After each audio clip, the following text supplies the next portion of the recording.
Buenas noches, insomnes de la historia. El rincón donde la oscuridad reconforta, el insomnio se convierte en ritual y la historia, la verdadera, la cruda, la incómoda, te arrulla como un secreto al oído. Estás escuchando Noches de Historia Aburrida y esta noche vamos a encender una hoguera. No una cualquiera, no esas que calientan manos o alumbran cuentos inofensivos, sino una de esas que crujen huesos, que chascan nombres prohibidos y que, aún siglos después, siguen oliendo a carne acusada. Antes de comenzarmos, dime, ¿desde dónde nos estás escuchando? ¿Y qué hora es ahí exactamente ahora? Porque aquí ya es medianoche, la hora en que las viejas historias caminan solas, la hora en que lo que fue susurro se vuelve llama. Y si llegaste hasta aquí, si apretaste play justo ahora, no es casualidad. Este es tu respiro, tu rincón de lo irrepetible. Pero antes de invocar lo que vendrá, haz un pequeño pacto con esta voz. Suscríbete al canal, dale un sí a este espacio y permite que, noche tras noche, te contemos historias que nadie más se atreve a contar. Historias que no están en los libros de texto, sino en las grietas de los muros, en los suspiros de las hogueras apagadas, en los silencios donde antes hubo nombres. Y si te estás preguntando de qué va todo esto, te lo resumo. Esta noche vamos a hablar de ellas, de las que ardieron, de las que no tuvieron juicio ni consuelo, de las que fueron madre, hija, amante y bruja al mismo tiempo, de las que se atrevieron a mirar el mundo sin pedir permiso, de las que olían a tierra, sabían de hierbas, leían el cuerpo y por eso fueron condenadas. Sí, vamos a hablar de brujas, pero no como las películas, no como los cuentos de Halloween, sino como lo que realmente fueron, mujeres que se volvieron símbolo, miedo que se volvió fuego, control que se volvió política, fe que se volvió excusa, y humanidad que se volvió ceniza. Este episodio será largo, intenso, hipnótico, no porque queramos darte miedo, sino porque el miedo, como sabes, no se impone, se recuerda. Así que recuéstate, acomoda tu cuerpo, apaga las luces si puedes, y prepárate para descender poco a poco en una historia que arde lento, porque esta noche no sobrevivirás a la hoguera, pero al menos dormirás sabiendo por qué tantas fueron lanzadas a ella.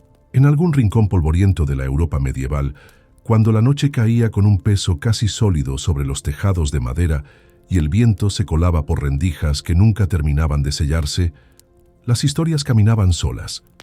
Nadie las contaba, al menos no en voz alta, pero todos las conocían. Historias que comenzaban con una cabra enferma, una leche que no cuajaba, un niño que no despertaba, y terminaban siempre igual, con una mujer acusada de lo imposible. ¿Cómo reconocer a una bruja? Fácil. Debía tener los ojos demasiado claros o demasiado oscuros, ser vieja o sospechosamente joven, hablar mucho o callar más de lo prudente, vivir sola o, bueno, vivir. En un tiempo donde la lógica era un lujo reservado a los monasterios, y el resto se guiaba por superstición, tradición y puro miedo. Cualquier cosa, podía parecer diabólica si se miraba desde el ángulo correcto o incorrecto, especialmente si esa cosa tenía útero y opinión propia. La Edad Media fue, entre otras cosas, una época profundamente alérgica a las mujeres que no sabían obedecer. Y no hablamos solo de reinas malhumoradas o cortesanas con ambición. No. Las que más molestaban eran las invisibles, las que sabían dónde cortar una raíz, cómo leer un pulso, cómo hacer que una infusión bajara la fiebre o que un rezo susurrado cambiara el humor de una casa. Las que tenían tiempo y silencio, las que hablaban con las manos, las que sabían cosas sin haberlas leído en latín. Esas eran las verdaderas enemigas del orden, porque no se podía controlar lo que no se entendía, y lo que no se entendía se quemaba. La primera chispa no vino de un decreto papal ni de un tratado eclesiástico. Vino de una vaca muerta, de una gallina que dejó de poner huevos, de un hombre que no volvió del bosque. Bastaba eso para que la comunidad, esa jauría de culpas acumuladas, necesitara una explicación. La voluntad de Dios, demasiado abstracto. ¿El diablo? Más interesante. ¿Una enviada del diablo? Perfecto. La idea de la bruja ofrecía una narrativa clara, con villana identificable y castigo visible. Era el teatro del miedo, y todos querían participar. Incluso los que no sabían que el precio del boleto era su propia vecina. Imaginemos una escena. Una mujer de unos 40 años, una anciana, por supuesto, según los estándares de la época, vive en una cabaña al borde del bosque. No tiene marido, porque enviudó o porque nunca quiso tener uno. Tiene gatos, sí, porque alguien tiene que cazar las ratas. Tiene frascos con hierbas, porque no hay boticario a 100 kilómetros a la redonda. Y tiene silencio, mucho silencio. Lo suficiente para que su pensamiento crezca como hiedra entre las grietas. Un día, el hijo del panadero enferma. Nadie sabe qué tiene. La curandera, porque eso era, antes de que se inventara la palabra bruja como sinónimo de castigo, ofrece una tisana. El niño muere. Y ya está. La culpa está servida. La hoguera también. No había derecho a réplica, no había juicio justo. A veces, ni siquiera había juicio. Bastaba la sospecha, el murmullo, la coincidencia desafortunada. El cuerpo de la mujer se volvía territorio de inspección, pero no para buscar pruebas, para confirmar un prejuicio. Se buscaban marcas, lunares, cicatrices. Cualquier cosa podía ser la señal del pacto con el demonio. Y si no la tenía, peor. El diablo era astuto, decían. Sabía ocultar sus rastros. La lógica era tan sólida como una torre de naipes en una tormenta. Y sin embargo, todos la acataban. La mayoría de las acusadas eran pobres, porque la pobreza no solo era una desventaja económica, sino también una condena moral. La pobreza olía, se notaba, estorbaba. Y si encima venía acompañada de conocimiento natural, de cierto desdén por la autoridad, de una risa a destiempo, era dinamita pura. La mujer pobre, sabia y solitaria era una amenaza, no por sus actos, sino por lo que representaba. Una forma de poder sin jerarquía, sin altar, sin ejército. Eso, en plena Europa cristiana, era imperdonable. El proceso era siempre igual. Una acusación, un encierro, una confesión forzada. Porque la tortura era, por supuesto, el método predilecto para encontrar la verdad. Y luego, la hoguera, o la horca, o el agua. Porque si flotabas, eras bruja, y si te ahogabas, bueno, que Dios se apiadara de tu alma. Era un sistema de justicia diseñado para no fallar nunca, y para condenar siempre. Las cifras que ahora suenan como eco lejano eran rostros, cuerpos, voces.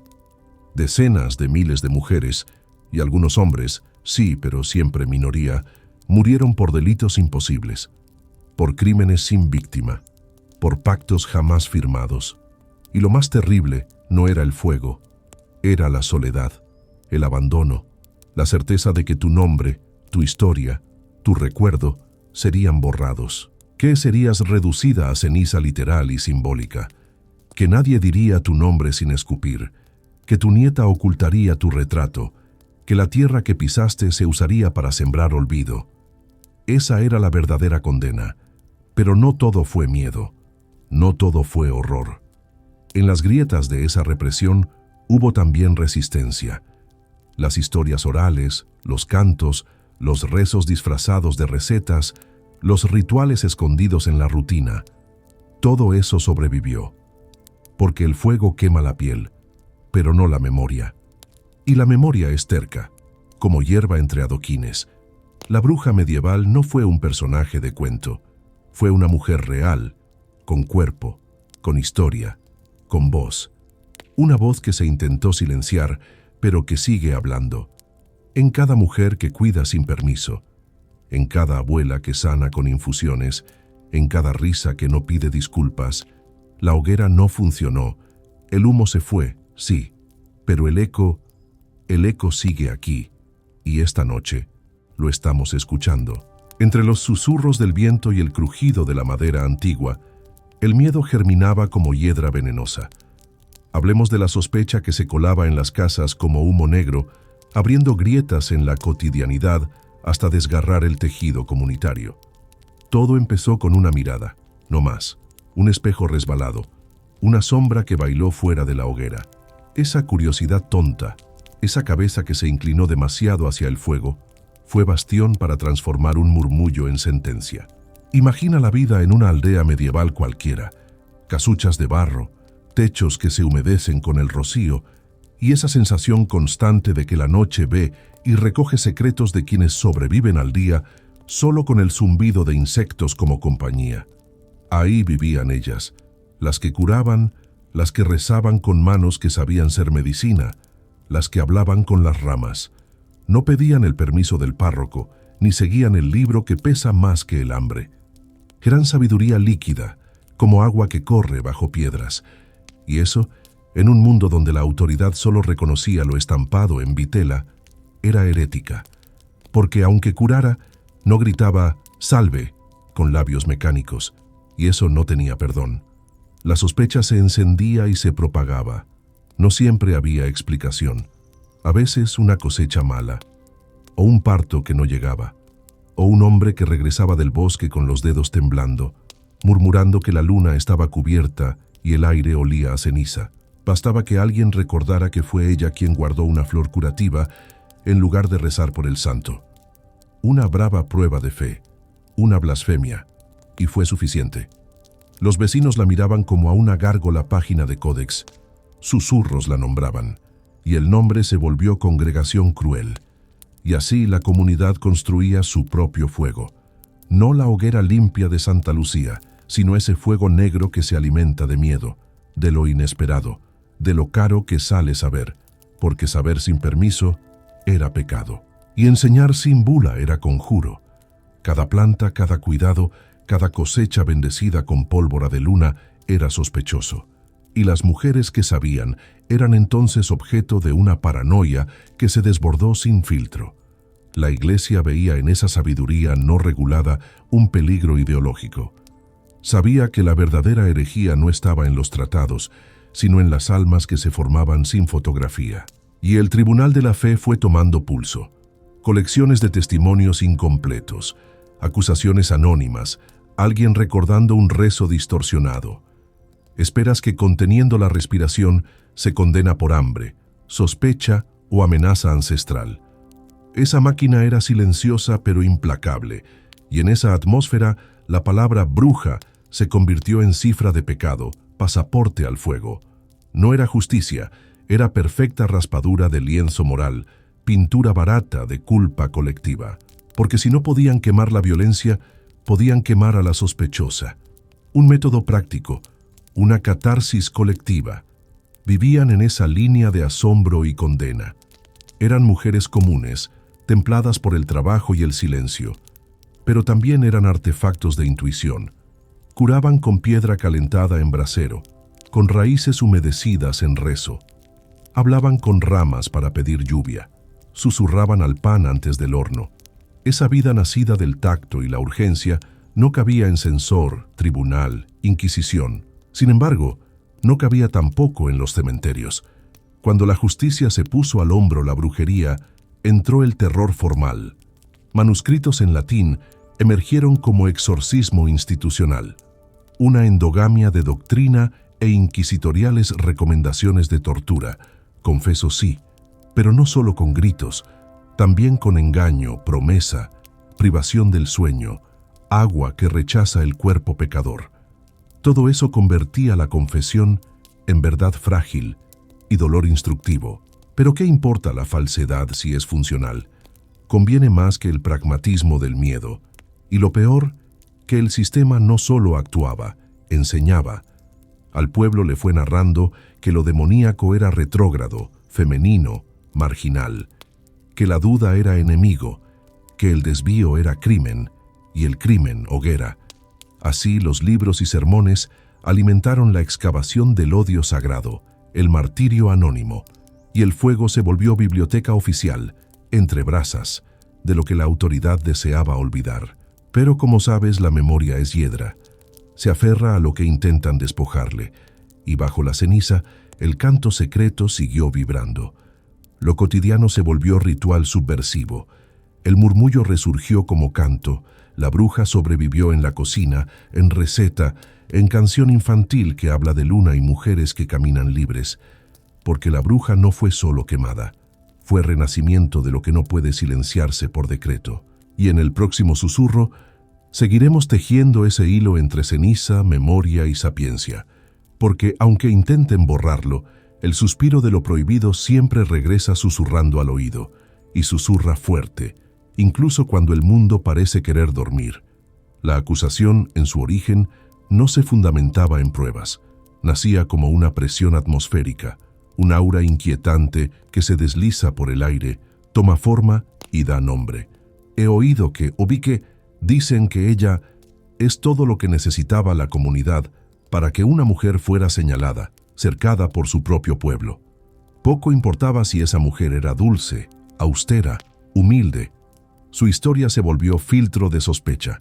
Cada amanecer, las tablas de madera crujían como si susurraran el nombre de la acusada. Cada sombra alargada era vista como presencia espectral. Nadie pensaba en defenderla, porque defenderla era arriesgar el pacto de civilidad con los demás, arrancar la raíz del miedo que los sostenía. Y así se cerraba el círculo. La intranquilidad generaba más miedo, y el miedo convertía la sospecha en código de supervivencia. Y en ese silencio colectivo, ella permanecía, no como personaje de cuento, sino como mujer de carne, hueso, amargura y memoria. Podía haber sido partera, nodriza, curandera de animales, madre de 6, viuda, solitaria. Quizá su único crimen había sido no tener marido, o tener tantos secretos del bosque que ni la iglesia las leyó bien. Ocurrió que, cuando el niño moría, las ofrendas fracasaban, los pozos se secaban y las cosechas fallaban. Alguien necesitaba cargar la culpa, y el más vulnerable siempre era la sospechosa. Aceptamos esa trampa, ignorancia disfrazada de cordura.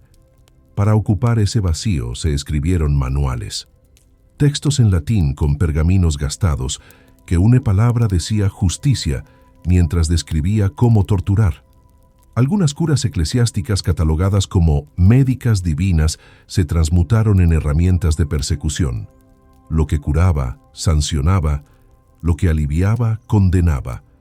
Un enredo tan intrincado que con cada párrafo la víctima se volvía verso torcido de la doctrina, y ella entendía, antes de que la sacaran de su lecho y la encerraran, que la fe no la salvaba. La fe la había condenado. El tribunal se vistió de justicia. Jueces vestidos de rito, leyes solapadas, pasión por el dogma. Pero esa justicia era distante, gélida, orquestada en salones con olor a cera. No era humana. No se inclinaba ante el recuerdo de la infancia, de los partos, de los rezos en silencio. Solo exudaba lógica y consigna. Ahí los consensos cambiaban a favor del miedo y el fuego se volvía oficio ritual. Se recitaban pruebas con voz temblorosa, testigos eran rehenes del terror. La acusada se encontraba sola contra el coro del juicio, condenada por su propia palabra vaciada, por su propio cuerpo que existía como acusación.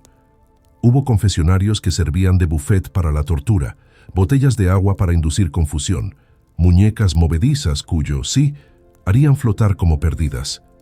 Menos importantes que el proceso eran los nombres, menos importante que el testimonio era el eco que dejaba en los muros.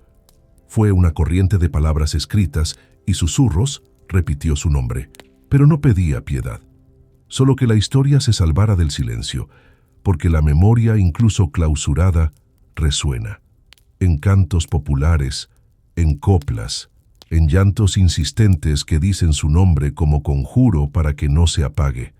Y el fuego que la consumía no era fiesta, era apagón de alma. Temblaba, sí, la llama.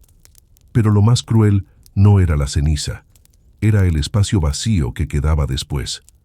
Porque el pueblo que ordenó la hoguera sintió alivio. Vio el sepelio de un nombre incómodo, pero quedó domesticado por el terror, apaciguado. Que el miedo se llame justicia cuando le toca a otro cruza finísima. No todo terminó con la muerte. En las noches siguientes al juicio, Otros empezaron a llamarse curanderos sin nombrarse brujos. En la cocina, entre el olor del pan y del guiso, se filtraron fórmulas que aliviaban fiebre. Que esta mujer descanse en paz, decían. Que su nombre no siga quemando nuestros recuerdos. Pero lo sabían, aún así. Esa memoria hablaba. Se acercaba sin permiso como hiedra que no se marchita. Y por eso existe este relato, porque la bruja no fue personaje del libro, fue mujer. Y esa mujer vive, incluso hoy, cuando nos atrevemos a nombrar su nombre y su historia, no como cadáver, sino como grieta de rebelión. Después de que las llamas se apagara, la aldea volvió a su ritmo de crujidos y rezos apagados, pero algo había cambiado en el aire, una fibra secreta de sospecha, un murmullo que se colaba entre las tejas, susurrando que quizá, solo quizá, el fuego no había sido suficiente para purgar el peligro. La acusada ya no era una mujer, era un gesto quemado, un púlpito carcajeante de lo reprimido. Y así nacía la segunda hoguera, menos visible, pero también más temible, la hoguera de los nombres que nadie quería pronunciar, pero todos temían recordar. Ese fuego era el rumor que nos dice que hay algo podrido en nuestro miedo. Y aquí, en esta parte, me detengo para susurrarte cómo esa sospecha se convirtió en rito clandestino. No en justicia, no en drama judicial, sino en una coreografía de miedo. Pasos premeditados escondidos bajo el canto de los gallos y la penumbra del bosque. Sé lo que estás pensando. ¿Otra hoguera? Sí, pero esta arde en el alveolo de la conciencia colectiva, y su fuego es lento. Se alimenta del rumor, del silencio amplio de quienes no osaron defenderla. Se aviva cada vez que alguien deja de nombrarla por miedo, cada vez que el temblor del pecado se filtra entre la costura de la comunidad. Observa, cada cabaña de madera guarda una historia oculta. Cada brasa apagada guarda un nombre enterrado en ceniza. Esa bruja inexistente, que ya no podía arder con carne, seguía ardiendo en el recuerdo, en la boca que se cierra, en la mirada que esquiva, en la risa que se detiene antes de pronunciar su nombre. Los pocos testigos sobrevivientes hablaban bajo el alero, cerca del fuego apagado con voces de ceniza. No la quemaron por mala, la quemaron por saber demasiado. Esa frase se deslizaba como una daga, porque en ella todo estaba dicho y nada quedaba escrito. Nadie ponía eso en papel, claro, porque el papel servía para las leyes, no para la herida. Pero esa herida bebía de lo cotidiano. Una hierba doblada en el jardín, un rezo sin rezar, un canto infantil sobre la luna rota. Lo oscuro no estaba en el rito, estaba en la vida que no pedía permiso. La iglesia sabía que el rito se había desbordado. No habían planeado esa hoguera, no de ese modo. Tenían manuales, pergaminos, decretos.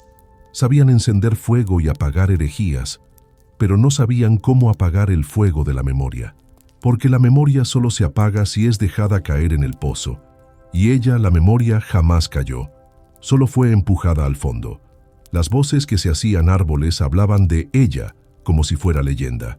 Se repetía: dicen que aún camina en sueños, que en las nevadas sus pisadas no crujen.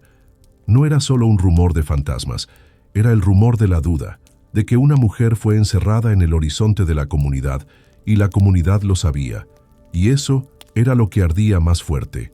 No la carne, no su cuerpo reducido a ceniza. Lo que ardía era el hueco que dejó en la historia, una sombra que los que quedaron sabían que existía, pero no querían mirar. Y ahora, aquí estás tú, escuchando, queriendo nombrarla. Estás sosteniendo el peso de ese silencio y dando forma otra vez a lo que el fuego intentó borrar. Y mientras ese murmullo emerge de nuevo en tu oído, sigo contándote. La tercera hoguera será distinta, será menos evidente. Pero esta llama, núcleo de la acusación, sigue viva, porque no se apaga lo que el fuego no pudo consumir. El conocimiento, la memoria, la resistencia silenciosa. La noche se hace más espesa cuando el eco de las llamas aún retumba en el aire, como si el humo de la hoguera siguiera consciente, vagando por las calles, raspando ventanas, marcando nombres que ya no están. En esa oscuridad cargada de ceniza, el murmullo crece hasta hacerse ritmo. Ella no tuvo culpa, pero algo tuvo que pagar. Y ese algo era siempre el más vulnerable, la que vivía sola, la que sabía sin permiso, la que no podía explicar que curaba con lana y raíces y conjuros de tacto, nunca de crujidos sacrílegos. Este es el terreno en el que germina la vigilia, la conciencia febril de una comunidad que aprende a despedazar madres por mitigar el miedo. Y en ese tejido de culpa aparece un efecto perverso. Las hogueras se sofocan, pero el fuego se vuelve moneda oculta. Se abraza en silencio, se repite en rumores. Ahí estuvo, la vi antes de que desapareciera. Esa frase, arrastrada por el viento y arrojada a una esquina, se convierte en sentencia. Es la hoguera de las palabras que no se pronuncian. Y luego aparece el árbol, ese que crece seco, viejo como puño, grabado de nombres arrancados. Bajo ese árbol, las madres dejan flores marchitas, rezan en silencio nombres. No piden justicia, piden memoria, porque saben que la justicia no llegó. La justicia la quemó, pero la memoria puede florecer bajo sus cenizas, como brasa transformada en semilla.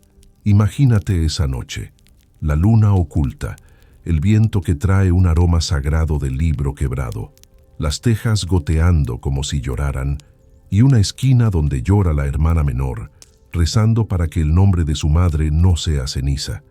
Ahí reposa el mito que el miedo intentó enterrar, pero hay verdad en ese llanto, hay certeza, porque quemar una mujer no borra su poder, solo lo transforma. Y lo que era medicina se hace poema. Lo que era tacto se vuelve canto. La hoguera no fue final, fue metamorfosis. De eso trata esta parte, de cómo el fuego conjura el mito, cómo el rumor cura donde la bruja ya no puede. Y tú, que me escuchas ahora, estás en ese cruce, donde el eco del fuego aún resuena, donde el nombre de ella puede reconstruirse, no con ceniza, sino con palabra. Y esa palabra te conecta a la ceniza, al silencio, al ritual, a la memoria que no se quema. En algún rincón olvidado de Europa, cuando las estaciones aún dictaban el ritmo de la muerte y el pan era un privilegio que olía a supervivencia, surgía la sospecha de una figura silenciosa. No caminaba envuelta en capa negra ni arrastraba gatos por el bosque. No lanzaba hechizos en voz alta ni volaba con escobas. Solo existía, solo respiraba, y a veces eso era más que suficiente para que una comunidad decidiera prenderle fuego. Porque no hay mayor amenaza que una mujer que respira libremente entre los escombros del dogma. La quinta vuelta al fuego no fue física. Ya no ardía la carne, sino el recuerdo. Porque el problema no era que la bruja existiera. El problema era que nunca dejaron de necesitarla. La querían muerta, pero la necesitaban viva. Era su válvula de escape, su chivo expiatorio, su espejo deforme. Sin ella, ¿a quién culpar cuando las gallinas no pusieran huevos? ¿Quién absorbería la miseria espiritual que no se curaba con misa ni con penitencia? El miedo, ese animal fiel, no puede vivir sin comida. Y la bruja, ay, la bruja era festín constante. Pasaban los años, los siglos, las generaciones, y aunque las hogueras físicas se apagaban, la estructura que las encendía seguía firme. Lo sabías en el gesto de la abuela que advertía a su nieta: no hables mucho, no te rías fuerte, no cures con plantas, no sepas más que tu marido. Esas frases eran cenizas aún calientes, residuos de una persecución que mutó en domesticación. La caza de brujas no terminó, se volvió pedagogía. Lo fascinante, lo grotescamente brillante del sistema inquisitorial era que no necesitaba ya de fuego para mantener el orden. Bastaba el rumor, bastaba el precedente. Bastaba con saber que una mujer hace 100 años fue atada y quemada por hablarle a la luna. Ese conocimiento se heredaba como anticuerpo social. No seas como ella. Y con eso bastaba para que muchas, muchísimas, se doblaran antes de romper. Las que no se doblaban, bueno, esas terminaban siendo la rara, la loca, la que vive sola. Pero había algo que el sistema no anticipó. algo que el fuego no pudo incinerar: la risa de la bruja. Porque sí, incluso mientras ardía, muchas de ellas se reían. No una risa histriónica, no una risa de histeria, era una risa pequeña, íntima, como un secreto que no podían quitarle. Risa que decía: no me matan, me transforman. Y tenían razón. Las brujas se multiplicaron, no en cuerpo, pero sí en símbolo. Se volvieron figuras de frontera, guardianas de saberes fragmentados, protectoras del deseo indomable. Estaban en las canciones, en los cuentos que las madres susurraban antes de dormir. Eran malas, sí, pero malas con motivo. Malas porque sabían, malas porque no obedecían, malas porque no pedían permiso. Y esa maldad gustaba secretamente a las niñas que crecían rodeadas de órdenes. Yo también quiero ser como ella, pensaban, aunque no lo dijeran en voz alta. Y así la bruja siguió viva, como fuego que humea bajo tierra. Y tú que escuchas esto, tú también la conoces.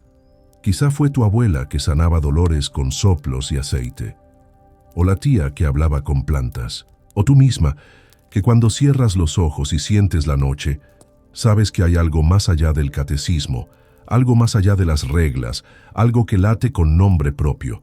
Eso, querida oyente, es tu bruja interna. No la niegues, no la escondas, no la quemes, porque si algo aprendimos en estas 5 partes, es que lo prohibido siempre regresa, que lo silenciado se convierte en eco, y que la bruja, esa figura tan temida como amada, no se fue nunca, solo cambió de forma, y ahora vive en ti, en mí, en nosotras. La aldea está en silencio. Las cenizas todavía flotan como fantasmas despiertos alrededor de los troncos húmedos. Pero el silencio no es paz, es el rumor del miedo haciendo eco en las paredes de barro. Aquella mujer que hace horas fue un cuerpo que se estremeció bajo el peso de la sospecha, ahora es leyenda. No hay más carne que quemar, solo memoria. Y la memoria no arde, arde en nuestro oído, como un susurro que no sabe callar. Hoy esa sombra sale del recodo. Hoy nombramos de nuevo su nombre. Porque esta noche reconstruimos el fuego frío de la injusticia. Antes de la hoguera final, hubo tiempos donde la acusada fue vista, no como criminal, sino como vecino incómodo, la que callaba cuando todos reían, la que entendía las raíces y no el credo, la que sanaba sin bula. Pero cuando el trigo se torcía y los partos no llegaban, la incertidumbre requería forma, y esa forma fue ella. La bruja no cometió crimen alguno. Fue símbolo de lo que la aldea prefería no entender. Sabiduría, no la querían. Soledad, tampoco. Lo querían todo controlado. Y ella respiraba libre. El juicio fue menos un proceso que un espectáculo ritual. La acusada solía estar flaca, flaca como el umbral de una herida sin curar. La señal del demonio se buscaba, por supuesto, no en el alma, sino en la piel. Un nevo, una verruga, una cicatriz que no dolía, pero que debía doler. Porque el miedo necesitaba signos visibles. Y la mujer, hambre o salud, vivía con marcas que la comunidad interpretaba como canal de oscuridad. El tribunal no hizo más que encuadrar esa interpretación. No había deliberación, solo espectáculo con público expectante. Una orgía de miedo controlado. El método fue siempre el mismo: tortura verbal o física, sin pausa, hasta que la voz cedía. Se inventaban testimonios.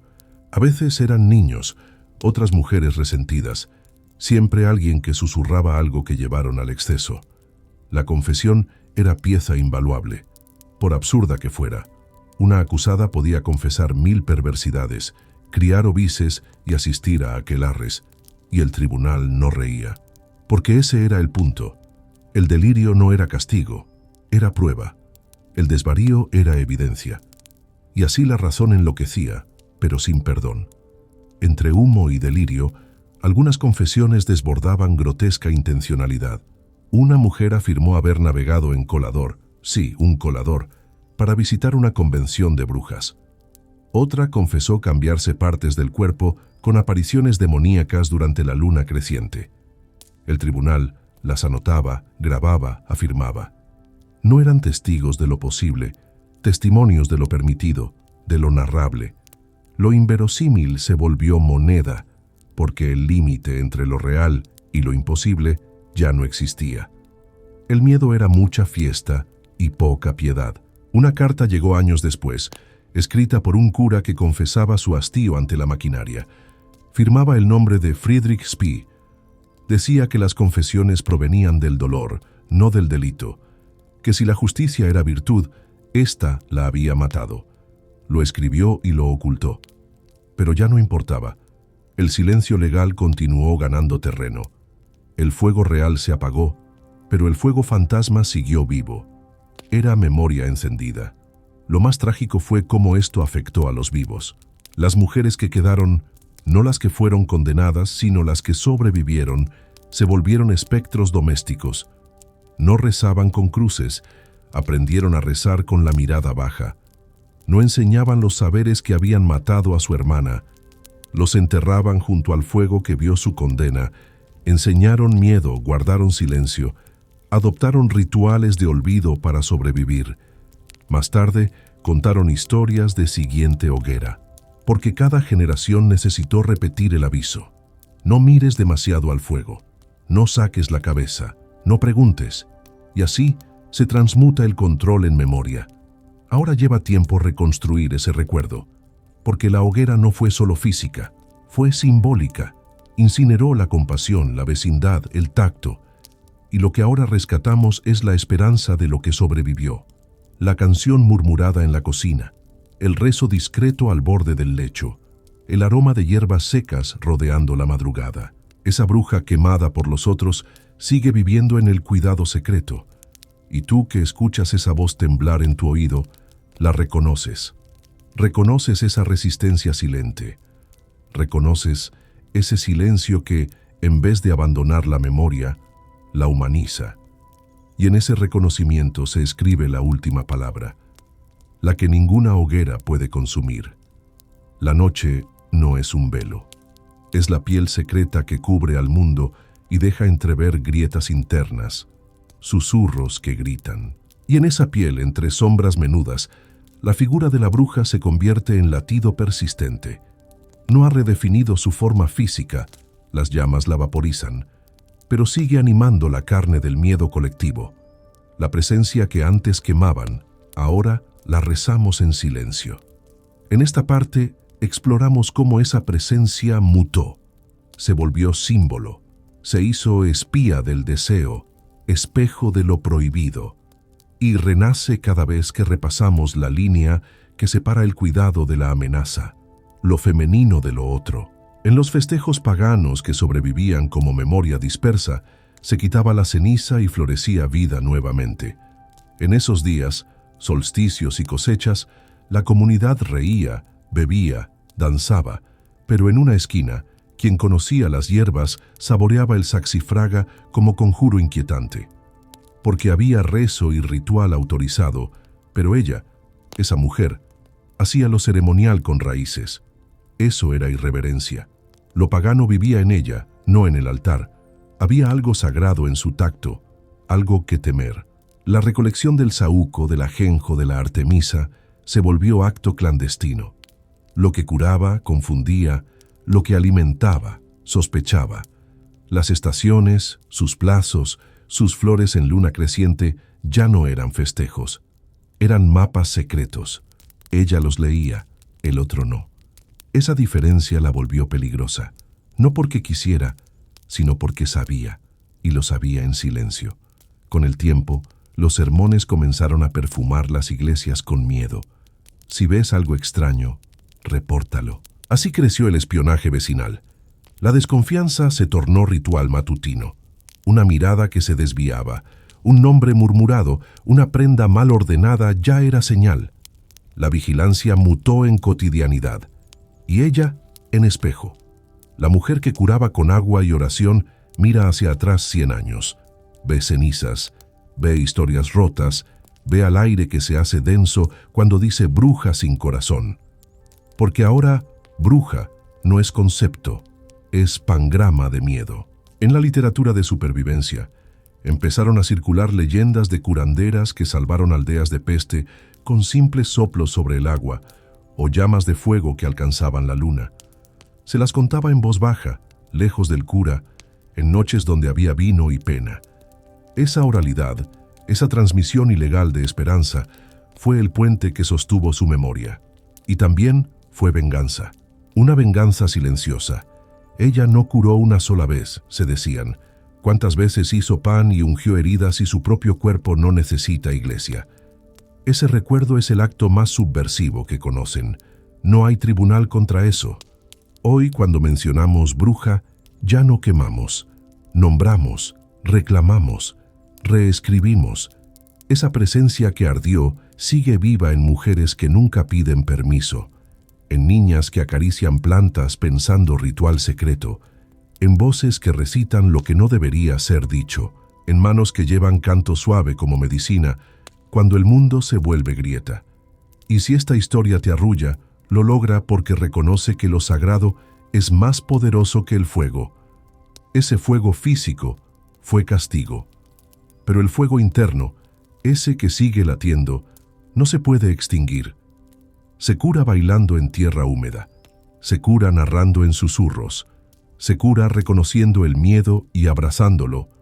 Y ahora que llegamos aquí, lo sabes, te lo digo, esa bruja vive en ti, no como acusada, como sabiduría. Y en esa energía cifrada termina esta parte del viaje.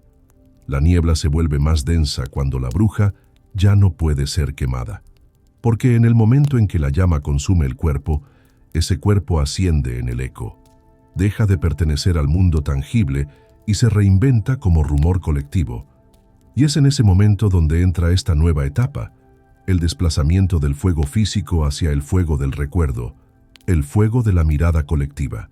Esa llama ahora arde en la curiosidad de los niños que encuentran hierbas disecadas bajo el alero, en las abuelas que susurran recetas prohibidas y en las mujeres que, sin quererlo, curan el mundo con un gesto silencioso. Pensemos en una aldea al amanecer, donde el alba llega con alfileres de luz que desnudan las paredes. Esa mujer que ya no estuvo, pero sigue presente como presión en el aire. Cuando alguien pasa por su antigua casa, el perro ladra. No a intrusos, ladra al recuerdo, porque el recuerdo es edificio que resiste al fuego. No hay madera ni piel que lo obstruya. Así, cada centímetro de esa casa arqueada es templo inhalado por el alma de quienes vivieron la hoguera. Y al caminar por el sendero que lleva al bosque susurrante, el viajero siente el crujido de ramas a sus pies. No son ramas, son huesos imaginarios. Y la leyenda de la bruja arde bajo cada hoja, luego de la cosecha, después del milagro incompleto. Su nombre sobrevive en la tierra que ella pisó cuando la noche estaba llena de voces y la luna era espejo roto. El pánico que prendió fuego a su cuerpo se contrae cuando se alimenta de silencio, porque el silencio no absuelve, lo retiene todo, lo convierte en leyenda, y la leyenda no necesita hoguera, se alimenta de preguntas que nadie hace, de miradas que no preguntan de más, de manos que no señalan. Se dice que murió al amanecer bajo un cielo que apenas exhalaba colores. Pero su final fue más ceremonia que muerte. Fue un trascender. Porque en el instante en que el feo perfume del humo se convirtió en nube, el cuerpo se vació y el símbolo ocupó su lugar. Ya no era mujer quemada, era grieta, y esa grieta permitía respirar en un mundo saturado de obediencia. Hoy, la bruja vive en las manos que curan sin permiso, en los labios que recitan nombres sin absolución, en los cuerpos que caminan libres, a pesar del rumor, en las niñas que plantan crestas de manzanilla y la llaman la flor de la bruja buena, en los abuelos que cuentan su historia sin decir su nombre, pero con reverencia. En eso vive ella, en la memoria activa de lo que no muere. Y tú, que escuchas esta voz trepidante en tu cuarto medio a oscuras, estás sosteniendo ese fuego. No lo veas como carga, veo como herencia, porque reconstruir ese eco es reencontrarte con una fuerza que la lógica asesinó. Y aquí, en esta línea que escribes con oído tembloroso, hay resistencia. Y en esa resistencia es donde pasa el siguiente fragmento del ciclo. porque estamos en la quinta parte cronológica. No, espera. Perdona, estamos en la parte 6. Ya hemos caminado por el juicio, el rumor, el fuego y la memoria. Ahora nos adentramos en la herencia de cenizas. Cuando ya no queda madera que crujir, ni ceniza que esparcir al viento, lo que resta es el eco. Ese eco que no pertenece al mundo físico, sino al territorio más complejo, la conciencia. Porque el fuego purifica, dicen, pero lo que nadie dice es que también cicatriza mal. Y esta historia está llena de cicatrices mal cerradas. En esta última parte del viaje, entramos al reino de los susurros profundos, de los arrepentimientos sin nombre, de los rituales que nunca se confesaron, pero siguen practicándose en la sombra de cada gesto. Afuera, la aldea duerme. Pero no es sueño plácido, es sueño con pesadillas heredadas.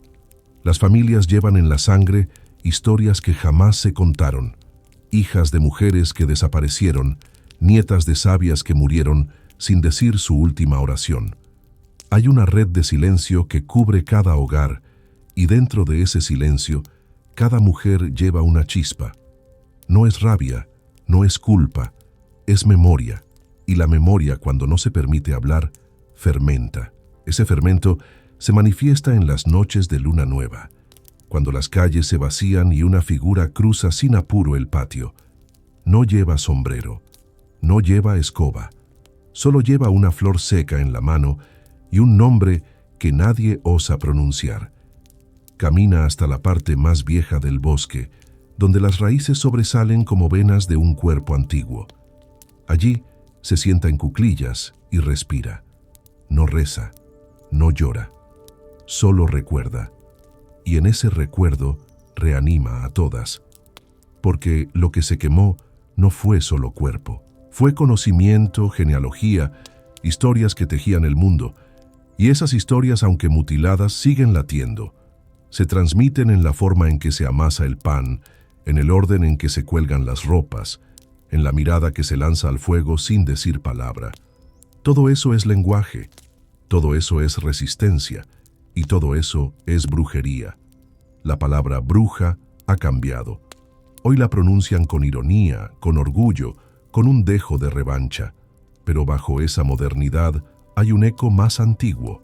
La verdadera bruja no quería venganza, quería espacio. No exigía poder, pedía respeto, no imponía su saber, lo ofrecía, y fue por eso que la quemaron, porque ofrecía lo que no podía ser controlado, una forma distinta de ver el mundo, una forma que no encajaba en dogmas ni en jerarquías.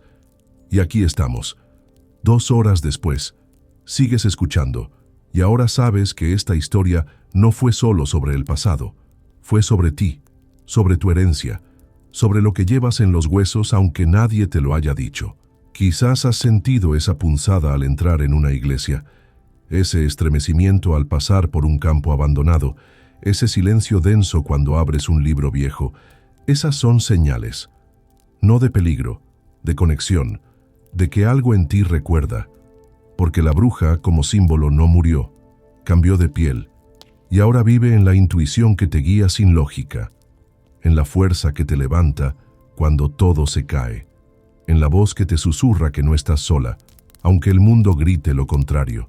Y es en ese susurro donde cerramos este viaje, no con una llama, no con una sentencia, con una revelación.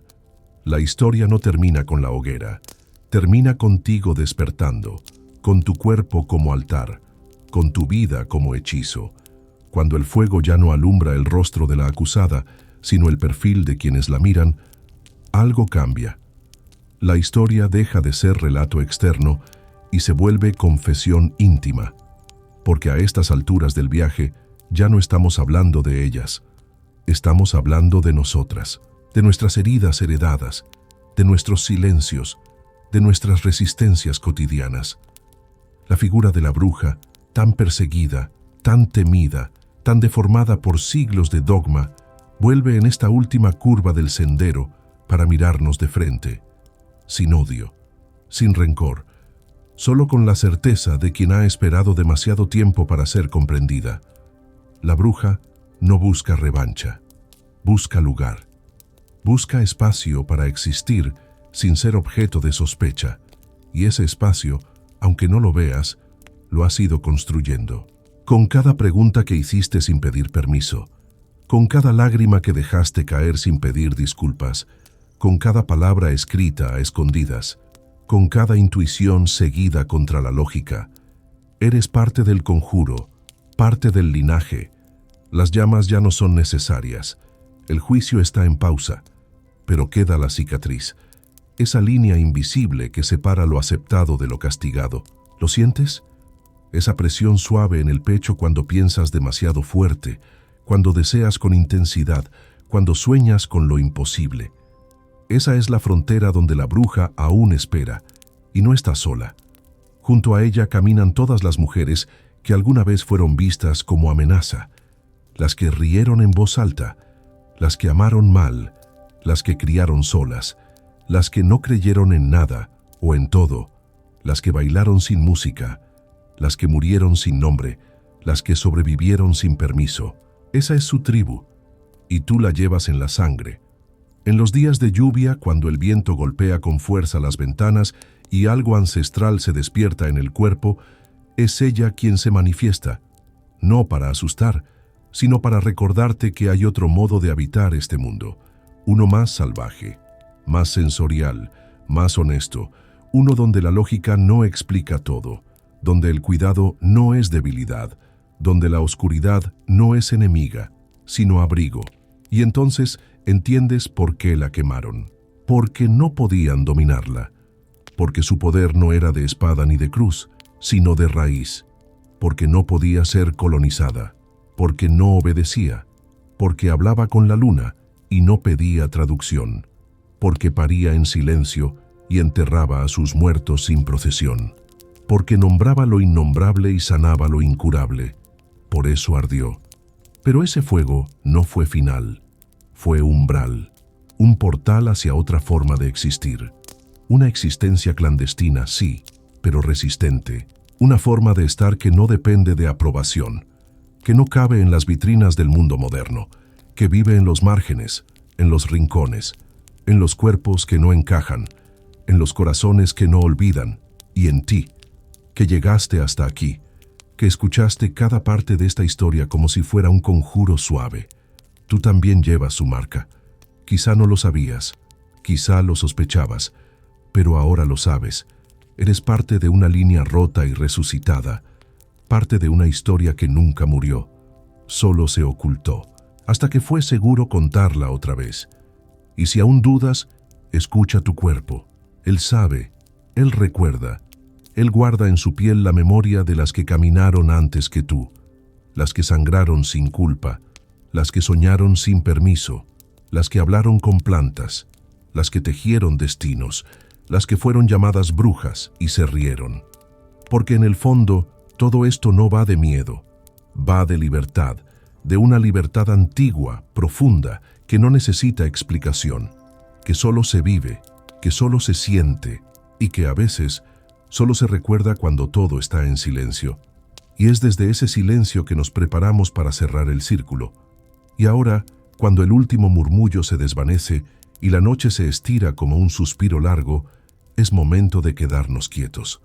No para dormir aún, sino para recordar, para dejar que esta historia arda, pero ya no como fuego que consume, sino como brasas que calientan, no como castigo, sino como guía.